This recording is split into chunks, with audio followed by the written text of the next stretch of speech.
Halo teman-teman semuanya, gimana kabarnya hari ini? Semoga kita semua selalu dalam keadaan sehat dan dalam lindungan Tuhan Yang Maha Kuasa. Jumpa lagi dengan saya, Tio Goban, pemerhati SDMologi Universitas Pelita Bangsa. Pada kesempatan ini saya akan sharing mengenai orientasi dan pelatihan karyawan. Untuk lebih jelasnya, mari kita lihat slide berikut ini. Apa sih yang menjadi latar belakang perlunya dilakukan orientasi? Satu pihak menganggap untuk karyawan baru yang sudah berpengalaman, orientasi tidak penting dan membuang-buang waktu.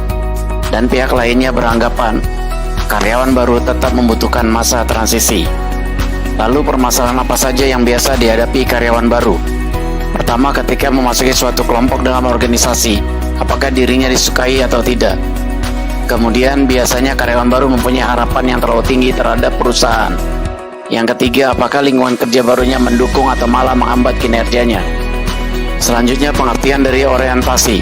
Menurut Ivan Savage, orientasi adalah aktivitas MSDM dalam memperkenalkan karyawan baru terhadap organisasi, tugas, dan kelompok kerjanya.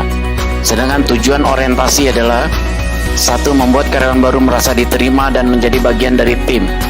2. Memastikan yang bersangkutan menerima informasi yang komprehensif. Dan yang ketiga adalah membantu karyawan mulai bersosialisasi dengan perusahaan. Berikut kegiatan yang biasa dilakukan dalam masa orientasi karyawan. Pertama, memberikan sambutan yang menyenangkan seperti memberikan kartu ucapan selamat bergabung, yang pada intinya adalah memberikan kesan pertama yang positif. Kedua, melakukan office tour, yaitu mengenalkan karyawan baru dengan rekan kerja dan departemen yang ada dalam perusahaan. Ketiga, mengenalkan peraturan perusahaan. Keempat, memberikan employee kit seperti kartu pegawai, seragam, dan kunci loker.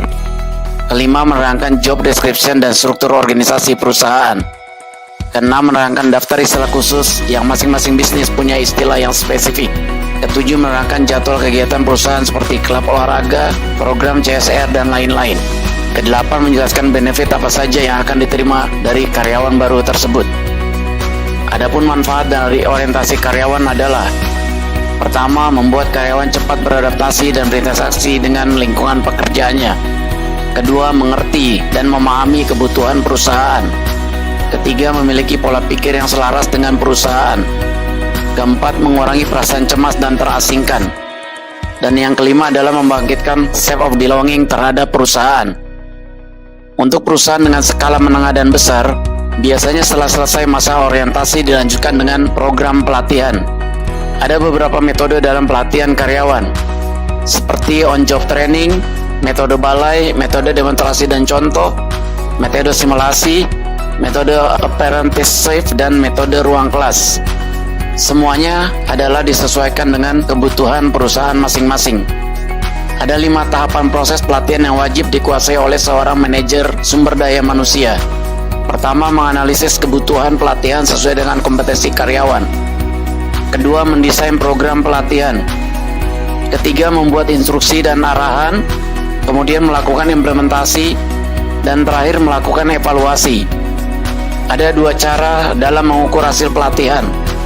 Cara pertama dengan melakukan perbandingan kinerja karyawan sebelum dan sesudah mengikuti program pelatihan. Cara kedua dengan melakukan perbandingan kinerja antara karyawan yang mendapatkan pelatihan dan yang tidak mengikuti pelatihan. Dari apa yang sudah diuraikan di atas, maka dapat ditarik kesimpulan sebagai berikut. Pertama, orientasi dan program pelatihan adalah sangat penting. Yang kedua, perusahaan perlu menyiapkan budget khusus untuk meningkatkan skill karyawannya.